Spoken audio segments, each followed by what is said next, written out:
Hello viewer, स्वागत है आपका अपने चैनल फार्मा इंडस्ट्री नॉलेज में, जहां पर हम फार्मास्यूटिकल इंडस्ट्री से जुड़े हुए इंपॉर्टेंट टॉपिक के बारे में बात करते हैं। तो आज का जो हमारा टॉपिक है वो स्टरलाइजेशन के अकॉर्डिंग बहुत ही इंपॉर्टेंट और क्रिटिकल टॉपिक है।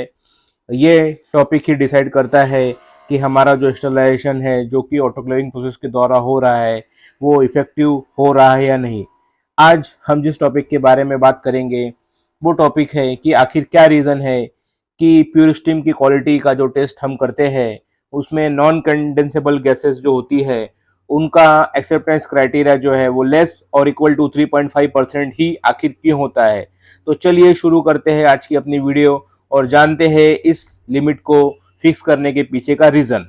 नॉन कंडेंसेबल गैसेस यानी एनएसजी के परसेंटेज का एक्सेप्टेंस क्राइटेरिया को जानने से पहले हम ये जानते हैं कि आखिर ये नॉन कंडेंसेबल गैसेस होती क्या है।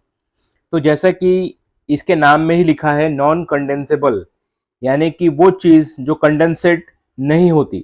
तो नॉन कंडेंसेबल गैसेस वो गैसेस होती है जो कंडेंसेट नहीं होती। ये गैसेस जो कि एयर, नाइट्रोजन, कार्बन डाइऑक्साइड या अदर गैसेस भी हो सकती है जो कि प्योर स्टीम में होती है। तो जैसा कि इनका नाम है, ये गैसेस प्योर स्टीम में होती है लेकिन ये कंडेंसेट नहीं होती, तो इसलिए इनको नॉन कंडेंसेबल गैसेस कहते हैं। अब ये स्टरलाइजेशन पे कैसे इम्पैक्ट करती है इसको एक एग्जांपल से समझते हैं। मान लीजिए हम किसी इक्विपमेंट या वेसल या पाइपलाइन का एसआईपी कर रहे हैं, तो एसआईपी के लिए हम लोग प्योर स्टीम का यूज करते हैं। तो प्योर स्टीम जब इन वेसल्स की सरफेस पर पेनिट्रेट होती है या इन इन वेसल्स की सरफेस या पाइपलाइन की सरफेस पे जब कांटेक्ट में आती है, तो प्योर स्टीम जो होती है वो पाइपलाइंस की कांटेक्ट में आके कंडेंसेट हो जाती है और कंडेंसेट होने के साथ में ही प्योर स्टीम में जो हीट होती है वो पाइपलाइन को या इक्विपमेंट की सरफेस को ट्रांसफर हो जाती है।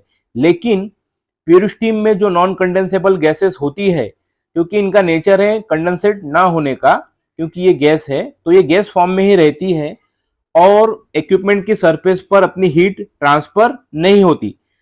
तो इससे क्या होता है कि जो एयर अवेलेबल है स्टीम में, वो एयर की पॉकेट फॉर्म कर लेती है, जिससे कि प्योर स्टीम का कंडेंसेट और इक्विपमेंट के बीच में एयर आ जाती है और ये एयर पॉकेट जो होते हैं वो हमारे स्टरलाइजेशन या हीट ट्रांसफर को इम्पैक्ट या अफेक्ट करते हैं, जिससे कि हमारा इक्विपमेंट का स्टरलाइजेशन अफेक्ट होता है और इम्प्रॉपर स्टरलाइजेशन का ये रीजन बनता है।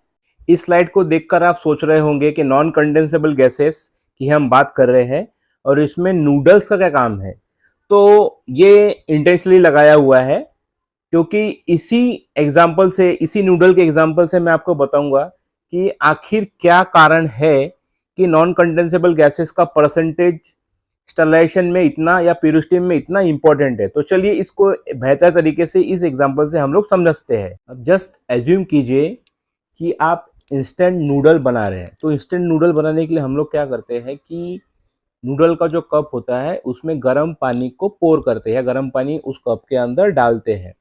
तो उससे क्या होता है कि नूडल अच्छी तरीके से कुक हो जाते हैं।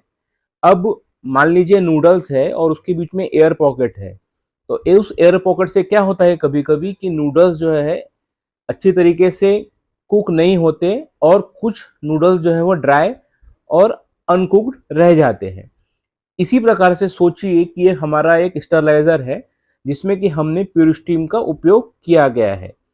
अब इस उपयोग की हुई स्टीम में बहुत अत्यधिक मात्रा में नॉन कंडेंसेबल गैसेस या एनसीजीस है, जैसे कि एयर, ऑक्सीजन या नाइट्रोजन। तो अब ये गैसेस उसी प्रकार से बिहेव करेगी जिससे कि जैसे कि गर्म पानी जो है अनइवन तरीके से नूडल्स के ऊपर जाता है।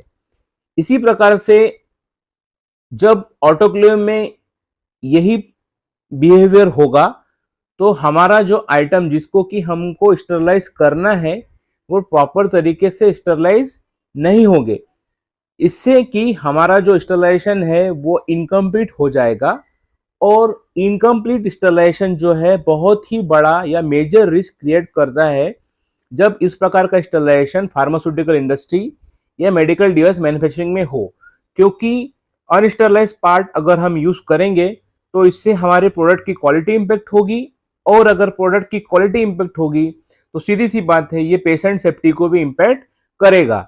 इसके लिए स्टरलाइजेशन का प्रॉपर होना बहुत ही इंपॉर्टेंट फैक्टर है फार्मास्यूटिकल इंडस्ट्री में। वाई एनसीजीज आर डेंजरस, या नॉन कंडेंसेबल गैसेस को इतना खतरनाक क्यों माना जाता है, या ऐसा क्या रीजन है कि इसको प्यूरिस्टीम क्वालिटी के लिए एक इम्पॉर्टेंट टेस्ट माना गया है।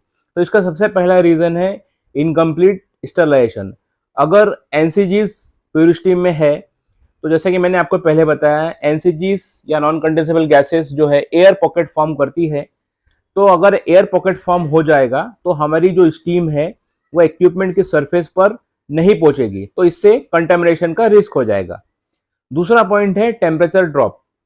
अगर स्टीम जो है स्पेसिफिक टेम्परेचर स्टीम का नहीं होगा तो ये बैक्टीरिया और उसके स्पोर्स को क्लीन नहीं कर पाएगी, और एनएसजी जो है लो टेम्परेचर का कारण बनेगी, तो जिससे स्टरलाइजेशन जो है हमारा इनएफेक्टिव हो जाएगा।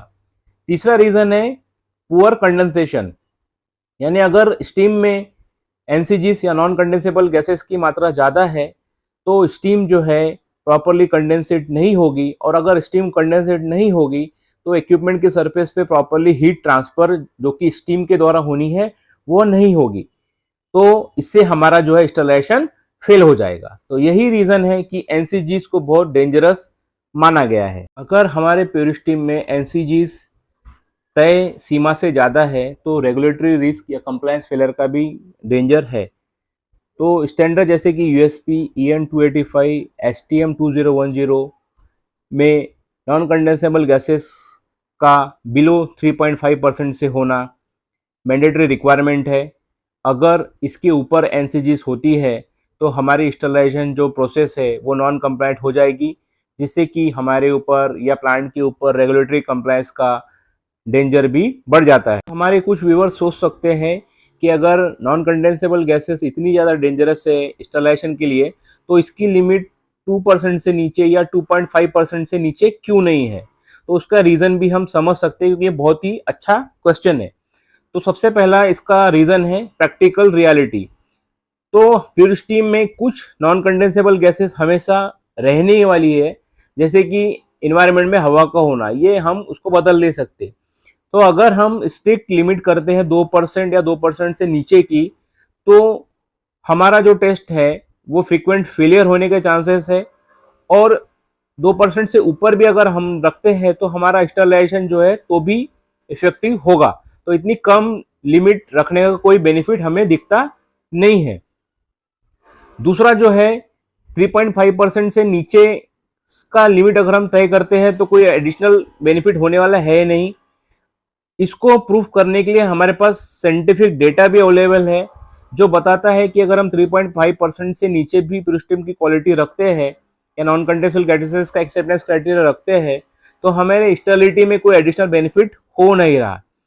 उल्टा अगर हम 2% से ज़्यादा का लिमिट रखेंगे तो हमारा टेस्ट जो है फेलियर का या फॉल्स फेलियर का जो है खतरा भी हो जाता है। तो इससे ना कोई फायदा होने वाला है, उल्टा नुकसान ही होने की संभावना ज्यादा है।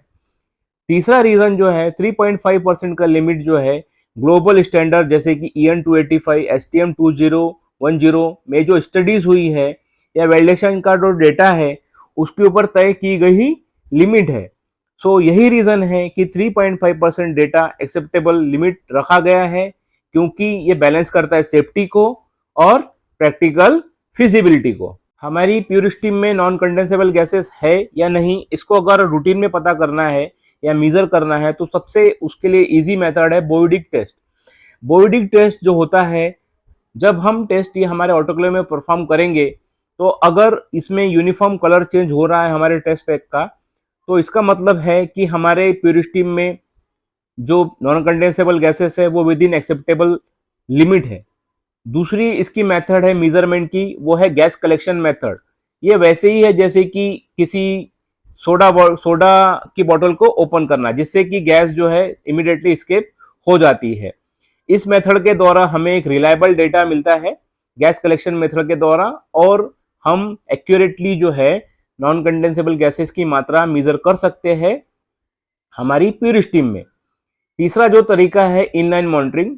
तो इनलाइन मॉनिटरिंग जो है अभी बहुत ही कम ऑर्गेनाइजेशन में अवेलेबल है। ये एक मॉडर्न सिस्टम है जो रियल टाइम गैस को एनालिसिस करके हमें इंस्टेंट या तुरंत फीडबैक देके हमारी प्योर स्टीम में कितना एनसीजीस का लेवल है ड्यूरिंग इंस्टॉलेशन उसका बताया लगा देता है, और हमें ये इंफॉर्मेशन इनलाइन मॉनिटरिंग के द्वारा मिल जाती है।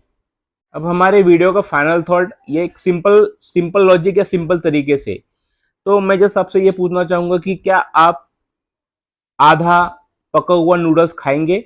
अगर इसका जवाब ना है तो फिर क्यों हम इक्विपमेंट का हाफ इंस्टॉलेशन एक्सेप्ट करेंगे?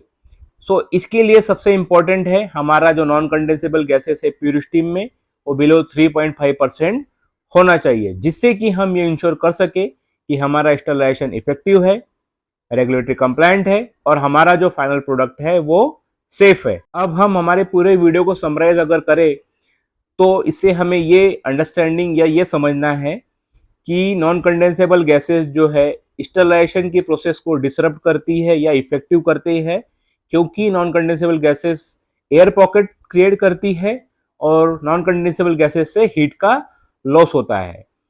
3.5% जो है इंटरनेशनली एक्सेप्टेंस लिमिट है, जो कि बहुत सी रेगुलेटरी एजेंसियां एक्सेप्ट करती है। 3.5% से बिलो अगर प्योर स्टीम की क्वालिटी है नॉन कंडेंसेबल गैसेस की, तो ये सेफ है प्योर स्टीम, और प्योर स्टीम इफेक्टिव भी है। लिमिट को बहुत ज्यादा नीचे करके 2% या इससे ज्यादा करके कोई बेनिफिट हमें होने वाला नहीं है। प्योर स्टीम की रेगुलर टेस्टिंग हमें ये इंश्योरेंस देती है या ये इंश्योर करती है कि हमारा सिस्टम या प्योर स्टीम कंप्लायंस है और हमारी जो स्टेबिलिटी है वो प्रॉपरली एश्योरेंस लेवल पे है। व्यूअर्स, तो आज की वीडियो में आपने देखा कि एनसीजी को कंट्रोल करना कितना इंपॉर्टेंट है, जिससे कि प्योर स्टीम की क्वालिटी इफेक्टिव रहे, हमारा इंस्टॉलेशन प्रॉपर हो और हमारा सिस्टम रेगुलेटरी कंप्लायंस हो। एनसीजी लिमिट को 3.5% से कम रखकर आप क्वालिटी अश्योर कर सकते हो और हमारा जो इंस्टॉलेशन है प्रॉपरली हो जाता है। ऐसे ही वीडियो के लिए जो कवर करते हैं फार्मास्यूटिकल वैलिडेशन, जीएमपी कंप्लायंस और स्टीम इंस्टॉलेशन, हमारे चैनल को लाइक करें, शेयर करें और सब्सक्राइब करना ना भूलें। बेल आइकन को दबाएं ताकि आपको ऐसे ही अपडेट्स मिलते रहे। वीडियो को अंत तक देखने के लिए आपका बहुत बहुत धन्यवाद। खुश रहे, मस्त रहे, सेफ रहे।